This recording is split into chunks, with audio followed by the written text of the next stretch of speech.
And the lessons that I'm learning. And man, I am thankful for the journey that I'm on, really this podcast journey, the community journey, the learning and growing in leadership. And as many days as I know that I'm growing, I realized I'm challenged more and more.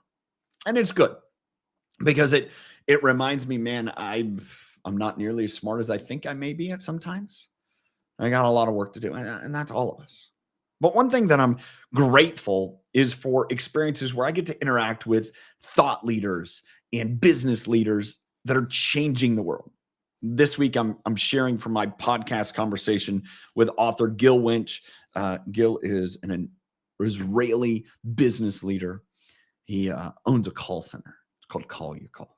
But here's what's special about it: it's staffed with underdogs. Now, you're going to learn more about underdogs this week. Let me just share with you as he describes underdogs. Underdogs are people that are usually classically unemployed. Either they're unemployable or people just don't want to go the difficulty of employing them. He talks about ex-convicts, people in rehabilitation, physically, mentally, people that have severe physical limitations. In our conversation, I have a major aha and realization about one of my close friends. It made me stop and think, I had never thought about this person in the way that they're challenged. And then he really gives us sobering thought. It's why he shares, and I share again today's title, DEI is broken. The classic diversity, equality, and inclusion that we see in our global workforce, that we train, that we go through all these sessions, but it's broken. Because even the nature of how people go about fixing their DEI metrics is very exclusionary.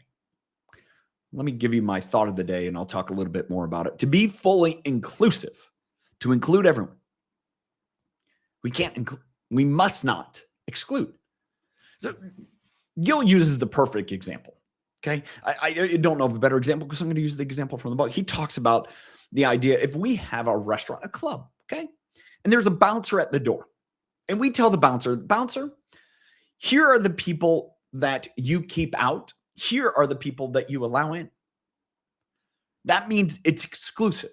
So we have to go to the bouncer and we say, hey, we look around and realize everyone looks the same. We want people that look different. So what's that bouncer going to do? He's going to decide anyone that looks like everyone else in the club, he's going to exclude. Anyone that looks, acts, believes different, he's going to invite in. See, as Gil shares, that bouncer is still in place. That meaning you're still exclusive. The only way to be truly inclusive, tell the bouncer to go get another job. Tell the bouncer to go work somewhere else. That's where DEI is broken. I think back as I think about this and I share it, my conversation with Kareth Foster, who does a lot of training. I was a former podcast from a couple months ago. I'll make sure to share it in the comments, the link to that. But she's like, yeah, it's broken.